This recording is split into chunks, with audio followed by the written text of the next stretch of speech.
Hello everybody, welcome back for another video. Welcome back to this crazy market that for some reason we have decided to be a part of.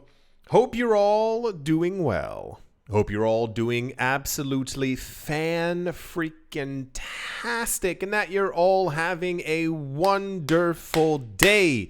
I just hit myself in the hand. Don't forget to subscribe to The Modern Investor.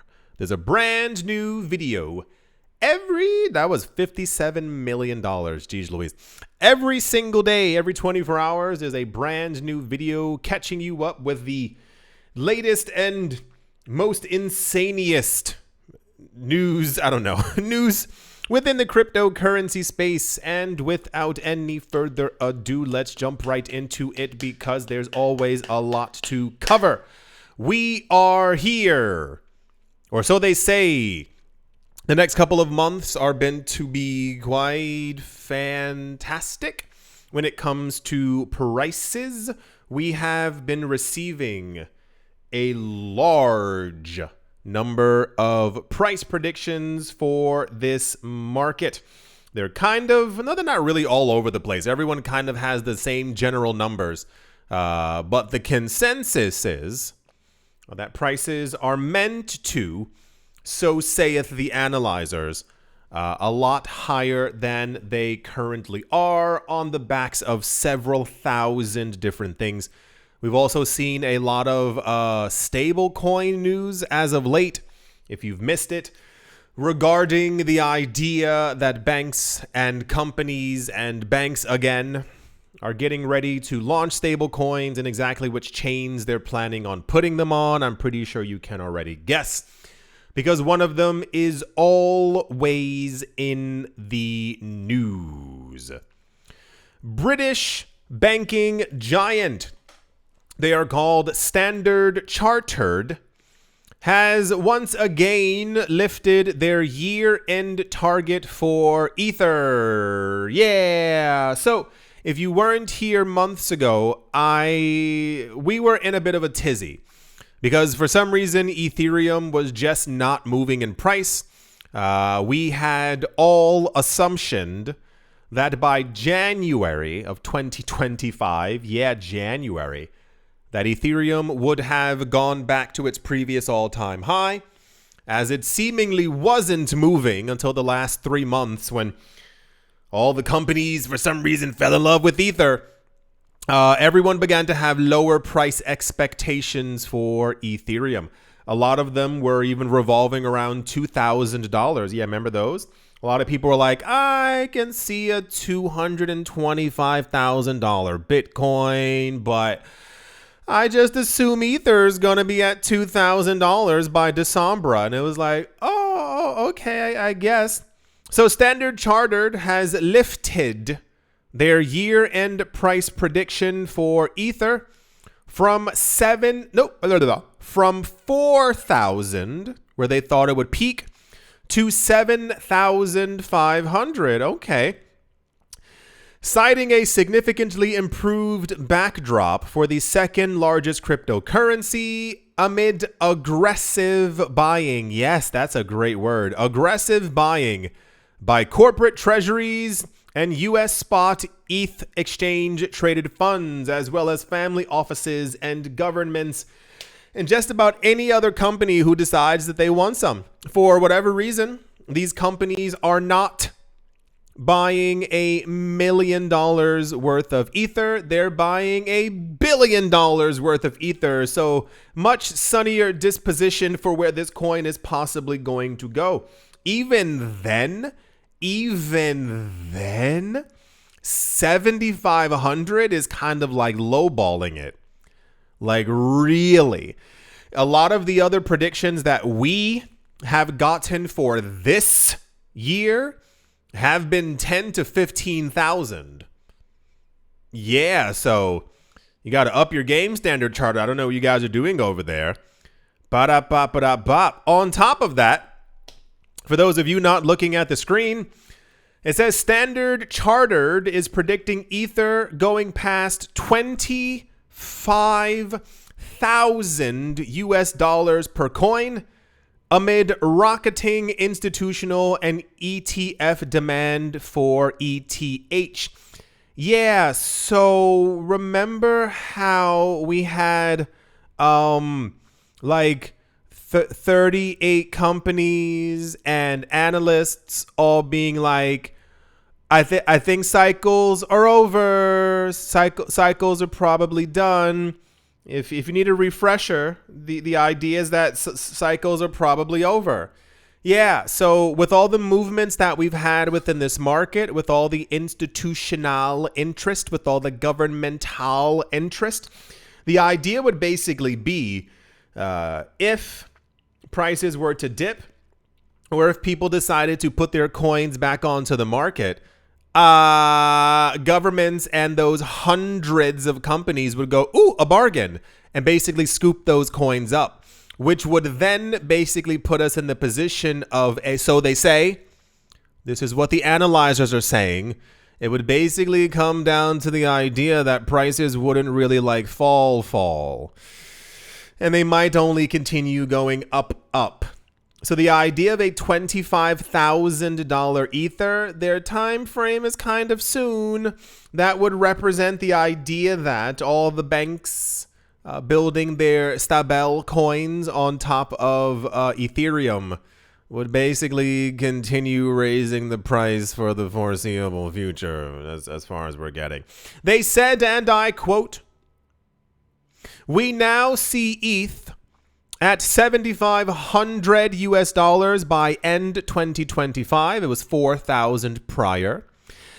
And 25,000 US dollars per coin. Jeez. By the end of 2028. Their previous number for the end of 2028 was also $7,500.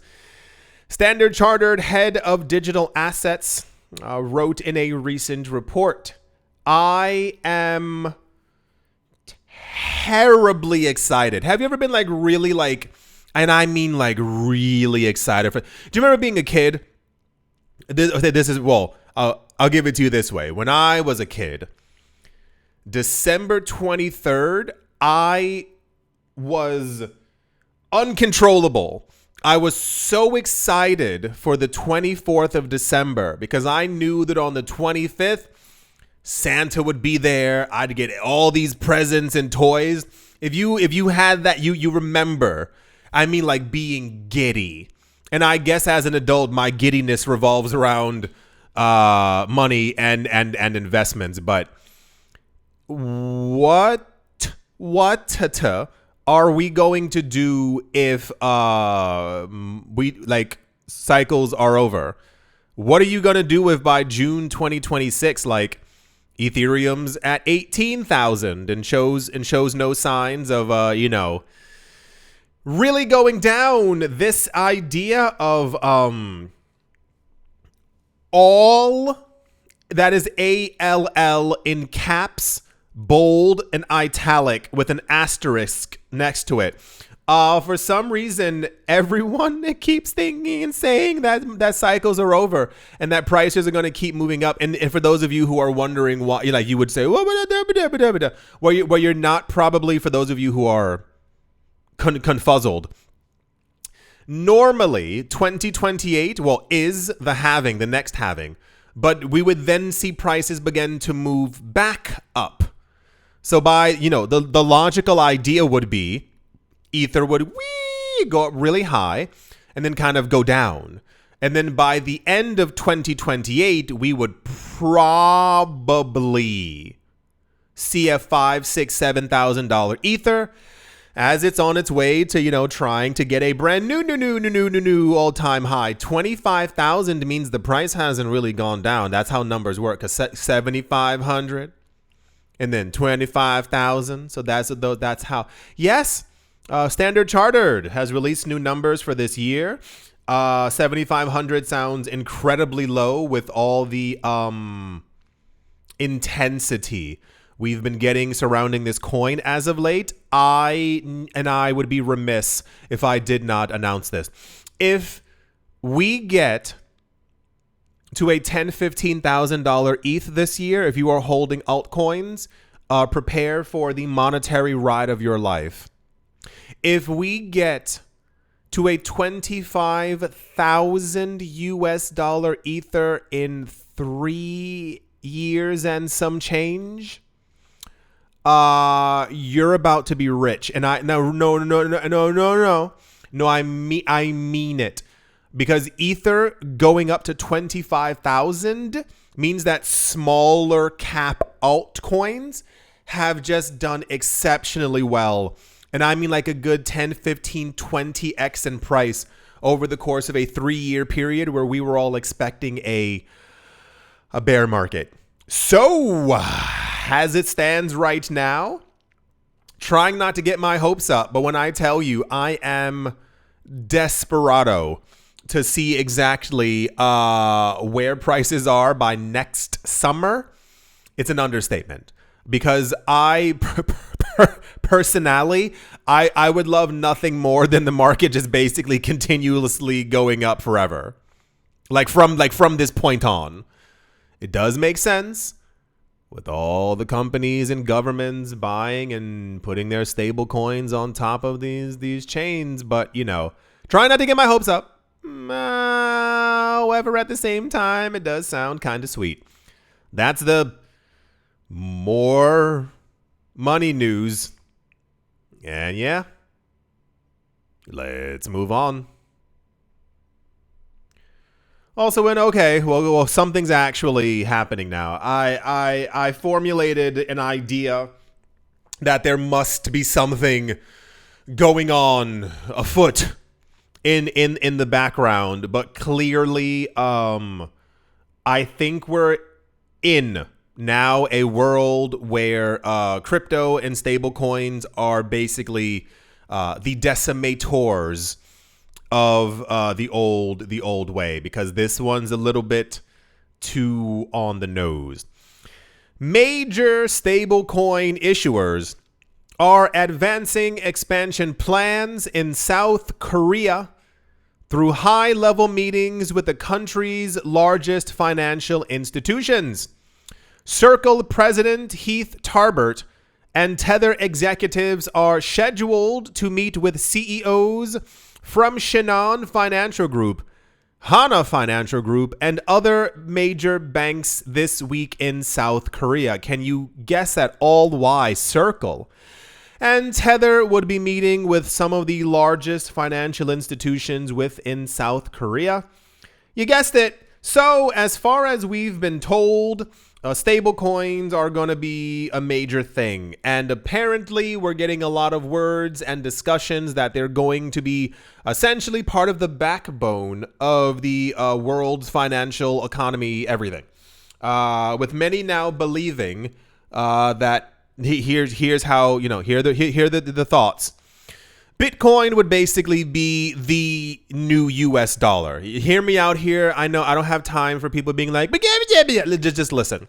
Bitcoin would be the new US dollar as we know it. It would be the new currency around the world, like that people are using as much as the US dollar.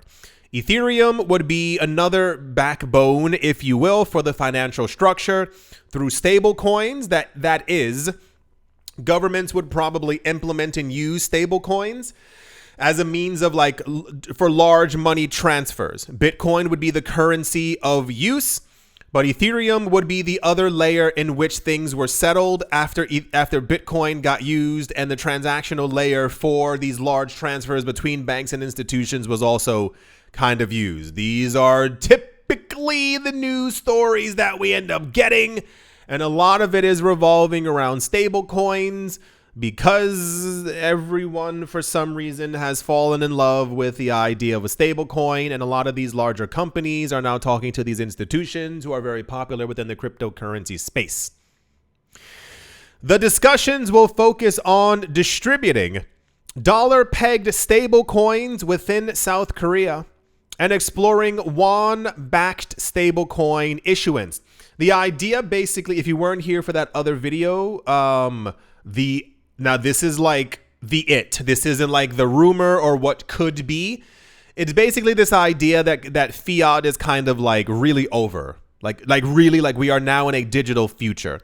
And basically stablecoins would be another way of being able to reinforce the usage of fiat currency. So like the currencies from, I almost said a planet, the currencies from a country, but also like hyper back the strength and focus of a digital US dollar continuously within world trade, as we keep seeing these companies buying up US treasuries and strengthening the US dollar in a different way.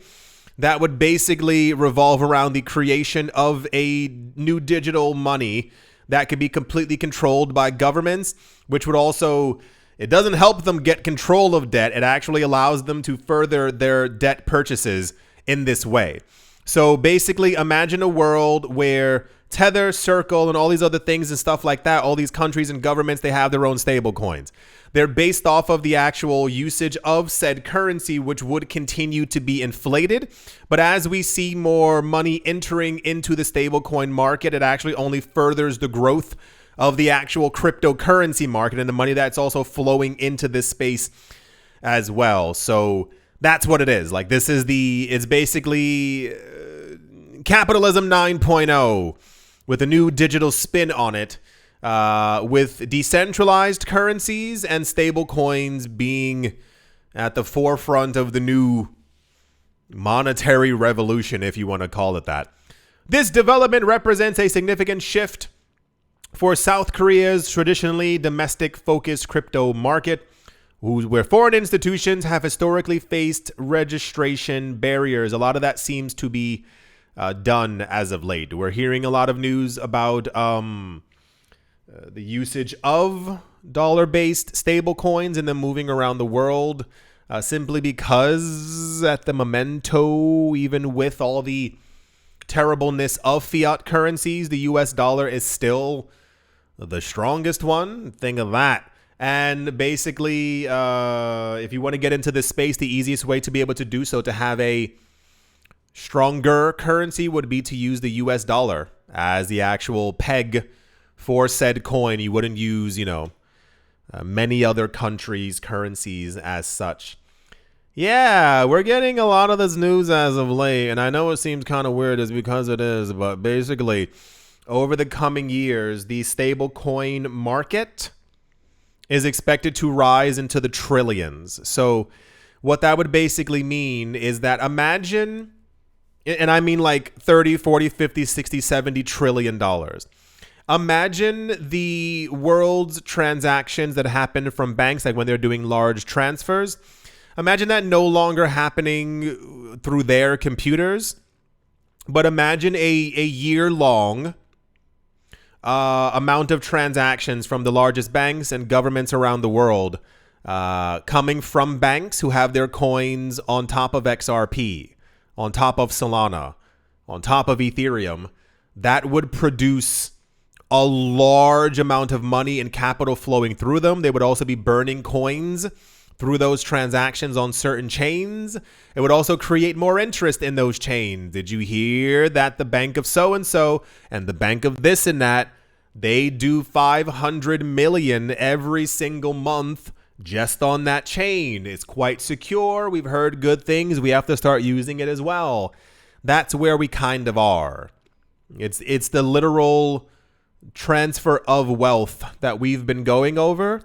And people within crypto won't be left behind, but a lot of other people will be. This is why you keep hearing these companies talking about upping their allocations, or you keep hearing these like wealth offices, telling their clients, you should up your crypto to 10 to 15%. These are the new rails for money. So it's no longer like Visa, MasterCard, MoneyGram, was that it? Like those kinds of things. Imagine those essentially being like, we only transfer money on Ether. It's very secure. These banks, they only transfer money on Bitcoin. There's no other chains that they use. That's where we are. Right, everyone. Don't forget how early you are in this market and the chances that you have. Make good use of them. Do not squander this gift that you have been given. I do hope that you've all enjoyed. I do hope you all are having a great day, morning, afternoon, evening, wherever you are, wherever the heck you might be. I do hope that it is absolutely fantastic. Thank you all once again for watching, listening, liking the video, commenting on the video, and looking at the video. I don't know. And I will most certainly be talking to you all soon. See you.